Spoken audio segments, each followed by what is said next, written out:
Brownies, sweet potato version. Shut up. That's so good. Hi everybody, welcome. You're in the kitchen with Elisa. And today we're gonna be making a late night snack. I wanted brownies, and today we're gonna be doing that sweet potato version. We have a cup of mushed up sweet potato that we're gonna be starting with. I love this recipe because I actually love sweet potatoes, and it has like a cool twist with like honey and peanut butter and like some really cool ingredients that I enjoy that you can kind of just keep in your pantry. So let's go ahead and get started. There's my cup of pre-mushed sweet potato. This was, they recommend you roast it. I did not do that. That sounds very fancy and I would love to do that, but I just microwaved my sweet potato. I'm gonna level with you. And we mushed it up with my handy dandy potato masher that I love so much. Oh, I washed it.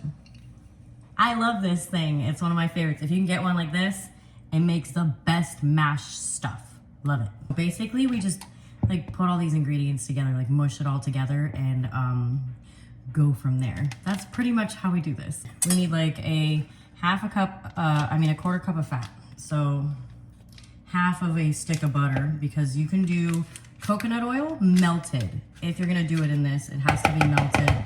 You can melt your butter. It's fine, this is softened butter. If your butter is not softened, babe, this is not gonna work, trust me. It's just, it won't blend, okay?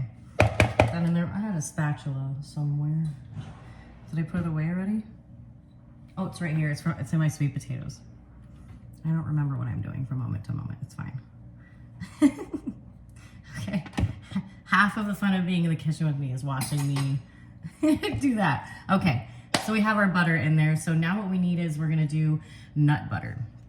So we're going to do half a cup of peanut butter. I put a little bit of oil in my measuring cup because I am not gonna sit here and wrestle peanut butter out of there. I do have a spatula, but it's a lot easier. I just throw a tiny bit of olive oil in there and swirl it around with my fingers, clean fingers. Swirl it around. That way, the peanut butter comes out just a little bit easier than trying to scoop it all out of there all crazy. It's hard enough getting it in there. Look what we're doing. I should have had this all measured.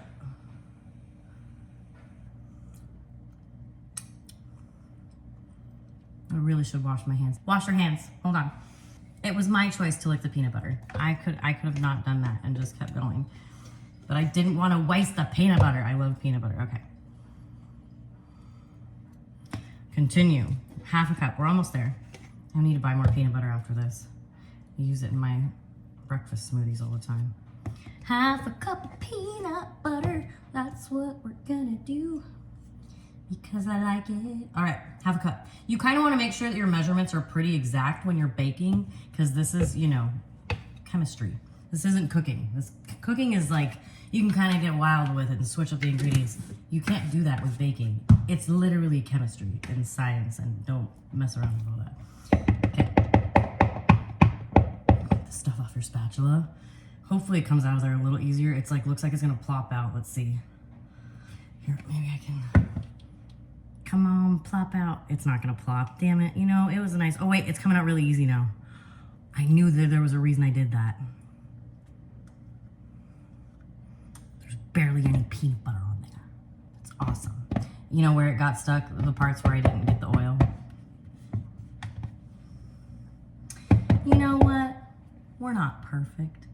We don't expect perfection, okay? Not around here. Okay. Half a cup of nut butter. We need a third of a cup of like honey, which means, oh no, I need to spray my little third of a cup dealio.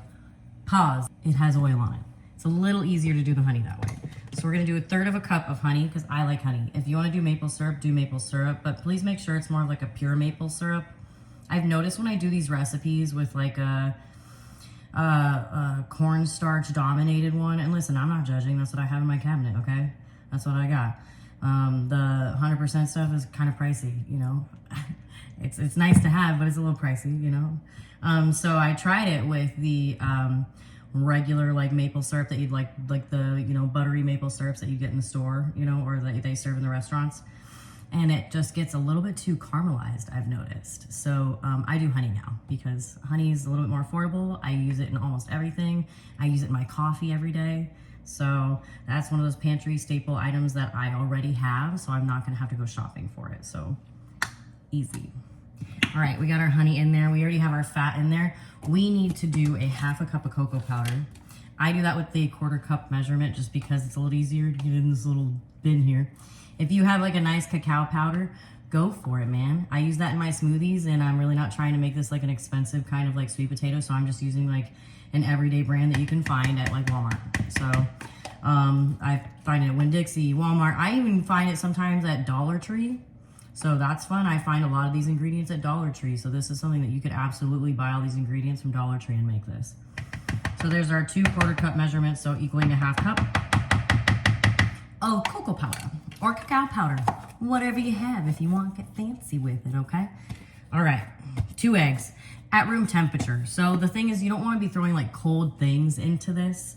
And I actually do this into like a separate container. There's a reason that I do that, just in case like the eggs, like I've had them out at room temperature all day now. So I want to smell them and make sure they smell okay, put them in one at a time, crack them into something separate. That way if you get shells, you don't get shells into like your stuff and have to try to find them and lose them in there. Quick tip. Makes a big difference later on. I promise you it helps. All right, no shells. Egg smells great. Goes in. Second one, set this aside. Other egg.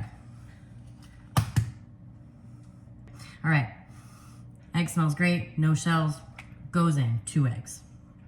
Okay, eggs are gonna help give us like that cakey texture. Wash your hands, throw away your eggshells, or if you're saving these, wash them, set them aside. I know a lot of people save their eggshells for a lot of different things like pest control, all sorts of cool stuff for your garden. If you're saving them, cool, save them, wash your hands.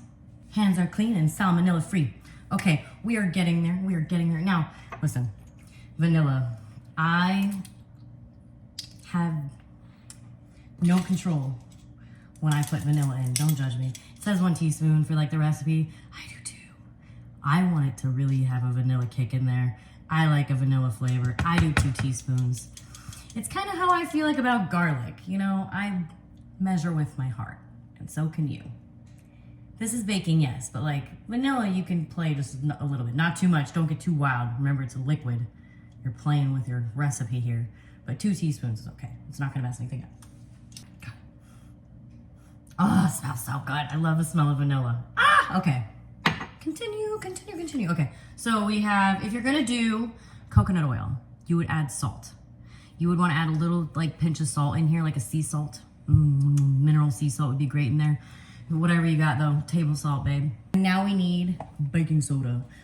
1/2 teaspoon of baking soda. It's like ripped all absurdly, okay. I'm smarter than the box. There. Oh my God. Okay, baking soda in. Now, we need to give this a really nice mix. And it needs to be nice and smooth before you get your chocolate chips in there. And yes, we're putting chocolate chips in here. Is it necessary? Of course it is. No, if you don't have them, don't put them in. But you can find them at Dollar Tree. Honestly. Mix. Make sure you incorporate that butter, because remember, excuse me, I did not use melted coconut oil. If you use melted coconut oil, it's gonna go in here a lot easier, but we didn't. So mix, because there's little chunks of butter. Squish your butter around. Make sure there's no chunks of sweet potato. I kind of really mushed my sweet potato around just to make sure there wasn't gonna be chunks of sweet potato, but you know. Okay, this looks really good. Look at that, is beautiful.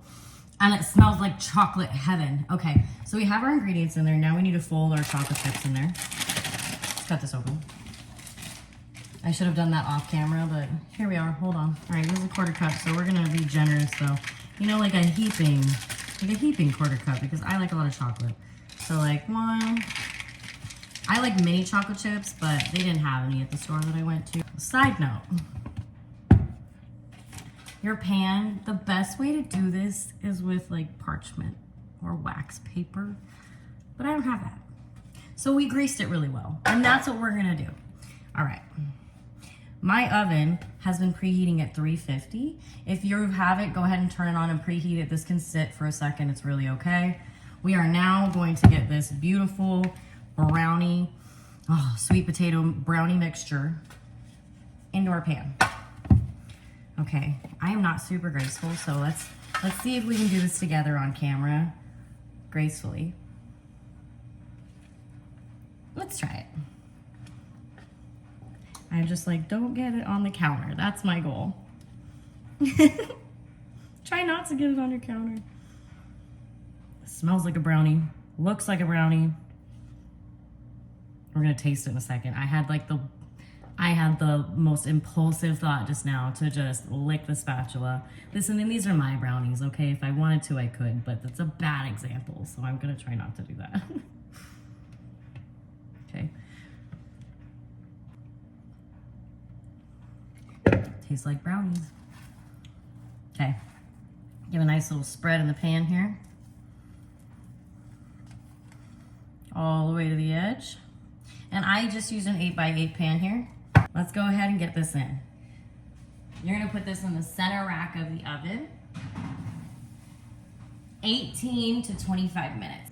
Couple of side notes. If you've noticed, this recipe is gluten-free. That wasn't like my aim, that's why I didn't mention it in the beginning, but it's a nice little bonus, you know what I mean? But sometimes it is a cool little bonus with the recipes that I make, and this is a very cool little bonus with this recipe. That you can do a couple little twists on it too. I like to buy different kinds of chocolate chips and put them in there. You can also make sure you do parchment paper with this recipe, but you can line the bottom with graham crackers, put your brownie in the middle, and then towards the end of cooking, you cover it in marshmallows and put it back in and watch it. Don't walk away. I don't know that from experience at all. Don't walk away and burn your marshmallows, but it makes a beautiful s'more brownie. So really good idea on that too. Let me know if you guys want to see that. I'd be happy to go through that video. I'm gonna let them cook for about 18 minutes. We're gonna take a little break and I will see you soon. Our brownies just beeped. Let's check them out. Okay, so we did 18 minutes. We're not sure if these are gonna be done yet. They might need to go to the full 25, so we're gonna find out. They can be a little bit underdone in the middle because brownies are always good like that. Not too underdone. Nope, they're too jiggly. They look beautiful though. I wish I could show you them. We need to give them a few more minutes. Our timer just went off for the 5 minutes. I think I did 4.5 minutes, but our timer just went off, so we're gonna check it. Okay, these look a little bit more done. I think we're ready. Ah, that looks beautiful. Okay, so it was a little bit too jiggly before, but we're breaking up at the top and it's a little jiggly, but that's perfect. That means they're like just a little bit medium rare. So we're gonna set that aside, but look how pretty. We made that together. We made sweet potato brownies. Oh, whoa, I almost tilted them out. Okay, let them rest. If you wanna frost your brownies, absolutely frost your brownies. You want to do store-bought, do your thing. If you want a couple recipes for that, let me know. We're gonna let those bad boys cool off, and then as soon as they're ready, we're gonna taste them. We're back. So it has been like 8 minutes and our sweet potatoes have cooled off. I cut a little piece. This is what we're looking at. Look at how fudgy and beautiful it is. Look at the little chocolate chips in there. You can even see like the little bit of sweet potato coming out right there. That's a sweet potato fiber. Sweet potato. All right, let's give our brownies a try. First of all, they smell so chocolatey and fudgy, and they feel like nice and like, I don't know if you can hear that. They're squishy, okay.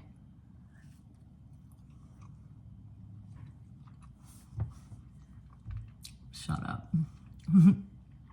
That's so good. It's not overbearingly sweet.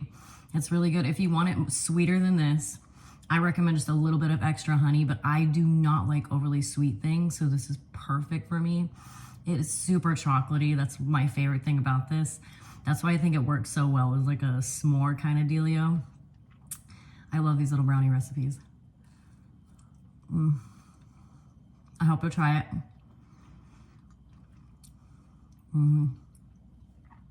Thank you for being in the kitchen with me. I'm gonna continue enjoying my brownies. Thank you so much. Enjoy.